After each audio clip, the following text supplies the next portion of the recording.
Good morning, everyone. Happy Monday. It's Marketing Monday, and boy, what a week it's been. It has been. And yeah, it's been a crawl underneath the covers and hide week and stand up and celebrate and be crazy week. Yeah, and honestly, I have been a little bit under the weather, so I have been a little stuck to my couch and relaxing more than I usually do, and hence then stuck to my TV more than I normally like to be. But it's been crazy. I mean, this weekend was crazy when it came to social media, and that's what I wanted to talk about today. And this was a topic I thought do we tackle this? Because it's such a heated topic for everyone. But I got at least 3 messages from clients, and I got a couple of nasty messages through social media about doing a politically based post. So I thought, you know what, let's just throw it out there and talk about it. Right, Kim? Right. Yes. Yes, we're tackling it on a Monday morning. Right, first thing, wake up everyone, we're talking politics. But no, we're actually not talking politics. And let me explain to you, and you know already because you handle my social media, but in my stories, I posted my joy over what concluded with the election.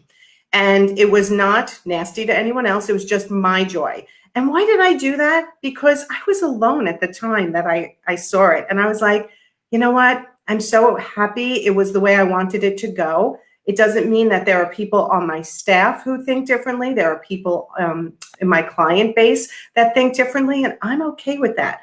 But it's my social media, and I wanted to post my joy, not just for myself, but for my children to see that I am so proud of the glass ceiling that was broken in this election, and I feel hopeful again. It doesn't mean I hate anyone else who thinks differently. But you know what? I got a couple of nasty, you should know better. It's your business account. You should not have posted. Unfollow. And I was like, I just smiled when I saw those. And I was like, you know what?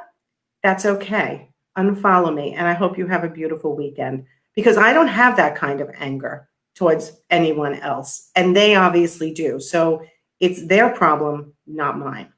Correct. And I think what you did was perfectly remarkable, for one, and two is it's socially acceptable, because when we think about what our social platforms are, whether we're using it for business or personal or both, it is a reflection of who we are.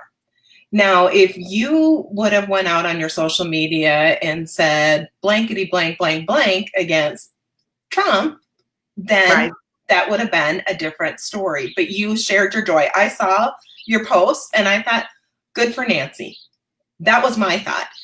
And that it was I knew that you were happy. And whatever my political view doesn't mean that I, 1, hate you, 2, that I hate you had an expression of feelings, like you have a right to do that, or 3, that we even have a right as humans. I mean, we have to take a step back as humankind. Do we even have a right? When that person that got angry and unfollowed you, really what we're saying is that you have a different opinion than I do. So boom, you're gone. So, and we as people that are participating with other social media accounts have to stop and take a step back. As far as should we use our business pages to post what we believe? Absolutely. We have to also understand, like with everything else, there is a risk sometimes. Yeah, I think it's got to be given some thought. I mean, I didn't post any kind of nasty rant. I just posted I was happy. Right. And, as I've said, I have clients and staff that from both sides of the political fence, and it doesn't matter to me. I still coach people no matter what their political thoughts are. And I did give it thought. And a couple of my clients reached out and said, Nancy, what should I do? I feel strongly, but I'm afraid. I'm in a state that's very opposite to what I feel. What should I do? And my answer was, it is such a personal decision. And this one particular person felt very alone, like she did not have the support close to her in proximity. She has the opposite, and she just felt like she wanted some support in her joy. And I said, if that's what you feel, then certainly do it. Just be careful about how you do it. You're certainly welcome to post your joy, but just don't do it in a divisive way. And if somebody chooses to take it divisive, then that's their problem, not yours. Right. And what she might be doing, because when we're using our business pages for social media, we are leaders. Any of us are leaders in our fields because we're using a marketing tool to promote our business. So what she may be doing is there may be another business owner, another friend, someone in her community, in her circle, that has that same feeling she has, but has been afraid to express it. But by her sharing her joy, she's giving them permission to go ahead and do the same. And so we're influencing other people's permission. Where I think people run into trouble is if you say, well, and I saw this a lot through the whole election process. If you don't believe in this candidate and support this candidate, unfollow me now. No. Yeah, I'm not that bold, nor do I choose to. I mean, it's just not me. It's not me. You know, if you choose to, I don't care, but I'm not going to tell, like, I'm not going to challenge you. Right. You know, like, it's your choice. And if you choose to be that bold, then you also could choose the consequences, good or bad. But we don't work with everybody that has the same political viewpoint that we do. We don't work with everybody that has the same social issues viewpoint that we do. I live in a family where I have a very conservative husband and one very conservative child, one very liberal child, and one in the middle child. So I have all the issues. And so when I have an issue that I feel like I really want to celebrate, I'm going to share it. But I'm also going to share it in what purpose does that share? What purpose is that post? So you shared your joy because it was very emotional to you and you wanted to show people how happy you were. That was a goal in mind. If you post because you want to get back at somebody or you're angry, you have to think about those motives and think about good, kind social graces. Yes, I mean, and some people are posting specifically to try to change other people's minds. That was not my intention. So I think you nailed it when you said, what is your intention of your post? Right. Make that decision consciously. If you're going to use your business account as a vehicle to do something controversial, just be aware that you're doing it and you're making that decision consciously. If it makes you uncomfortable, then you might not be ready to do that either. Right. Some people are like, well, everyone else is posting. I probably should be, but they're so nervous about it. If you're that nervous about it, then it's probably not the right place for you to be sharing. Right. And I saw everybody else posting and I didn't because I didn't really have, mine comes back down to my faith. I have a different viewpoint and I didn't really have anything worth saying. Like, it was just like, I'm happy, I'm willing and excited to watch the hope of the country come together again. Especially now because, you know, if we didn't have COVID, would everybody be watching and tied to social media as much? No, we'd all be busy doing things. And so right now, people are going to social media for their connection. And so if it's helping you build a connection, and even if you have a different viewpoint and you want to educate people on the issues, like I found it very fascinating when I was looking through the different stories, and I think yours started it, and then I started going down that rabbit trail of stories. Yeah, did you go, uh-oh, here goes Nancy? What I wrote is that until someone's post, and please know that I am probably, I don't do politics. It's just not in who I am as a person. That's just not me. I didn't even have a thought about breaking the glass ceiling until I saw your post about, and it was like, that is really cool. That is reaffirming my beliefs that women don't have to have a ceiling, that men don't have to have a ceiling. None of us do. It's not women or men. It's like we create our own ceilings. And that was like, oh, that's pretty cool.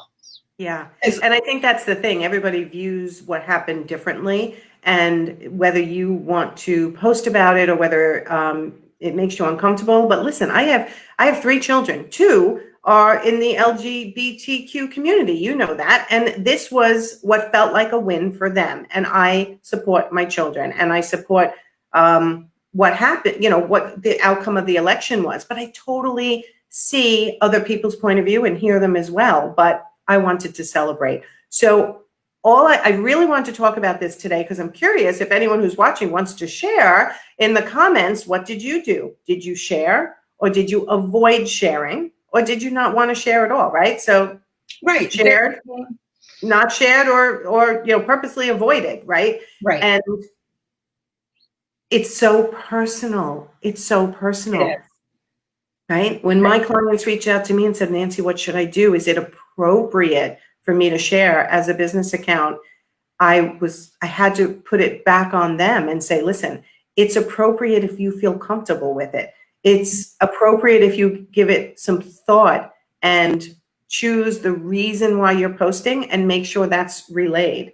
If you're uncomfortable with it, then it may not be for you.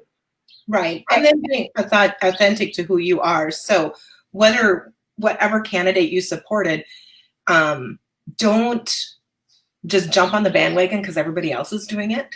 Like, that's where it doesn't feel authentic. And then that's where you might end up not being who you are true on your social accounts. And that's really what the principle of it is. And if you are a political person by nature and it's natural for you to share and you want to share it and help everybody be educated, then posting more and more on your feeds is fine. Otherwise, what you do, because your social platforms are not political typically. Right. If we all of a sudden started posting all next 2 weeks, everything about the election, then that wouldn't be true to who your brand is. That's right. And sharing in stories, especially because stories have a little bit different goal endpoint. Stories are really about inviting people into your journey. They're giving people behind the scenes. They're so if you look at your feeds, they're more like a billboard. Like, yeah, this is who I am as a business owner. This is what my services are. This is how I'm going to help you, blah, blah, blah. Where your stories are a chance for people to get to know who you are as the business owner. And so sharing and that is why I did it in stories and I did not put it on my feed, which I did think about. it. I'm like, is this where it belongs? And for me, it didn't belong there. Right. So, I think the one image that you had with the woman and the little girl, that would have been an appropriate one on the feed, kind of just like we're celebrating the breaking of the ceiling. You know, again, what is your goal and your purpose? Right. What is your goal and your purpose? So everyone, when you're thinking about what you should or shouldn't post, it really goes back to, what are you looking to portray? Right. And what is your goal for that post? My goal when I put my joy into my stories was exactly that, to share my joy with anyone who also felt it. They could say, you know what, wow, Nancy felt it too. But anyone who didn't like it, I knew the consequences could be that some people unfollowed me. And they did. And some people even felt the need to send me a nasty message. And that was actually okay by me. There's one woman who I just said, you know what, your choice, have a beautiful weekend. And I meant it. Like, that's your choice to be angry like that. It's not my choice. Right. And not everybody's going to like us. I mean, even if we didn't have social media in real life communities, we don't always care and like everybody and their opinions. So they unfollow you, regardless if it's a political post or not. If someone unfollows you, that's okay. They're just not your people. Right. But definitely for those of my clients who are really frightened, they live in states that went opposite what they wanted. It was like, yeah, maybe you shouldn't. Maybe you shouldn't if you're feeling that much anxiety about it, that it might go the wrong way for you. You might lose a relationship with a good person and a good client because of your political views. So that's something that maybe you shouldn't do, right? And that's where everyone has to look at their own motive and reason and make a decision from there. Correct. So, all right. Do we have a task for people this week? Should we come up with a task? Yeah, my task is, whether you post a political post or something, post something in your stories that reflects who you are as a person. Something that is authentic to you. So whether it's a picture of your coffee in the morning, like I love starting my day with a cup of coffee, or a picture of being out in nature, a picture of your mask, something. And then tag one of us so that we can see. Absolutely. Okay, good. All right. Thank you everyone for watching. I hope everyone had a fabulous weekend. I did get to Jones Beach in New York here. It's going to be like 73 degrees today in November. It's nuts. Awesome. We had that this weekend, and tomorrow's supposed to be 37. And I woke up at 4:30 to a thunderstorm this morning. It was amazing. Oh my God. Crazy. It's crazy weather. So, all right, everyone. I will see you tomorrow for Money Talk Tuesday. Thank you, Kim, for being here once again for Marketing Monday. If you guys have questions for us, please post it in the comments below. And you know where to find us. So tag us if you need us. Have a great week, everybody. Bye, everyone.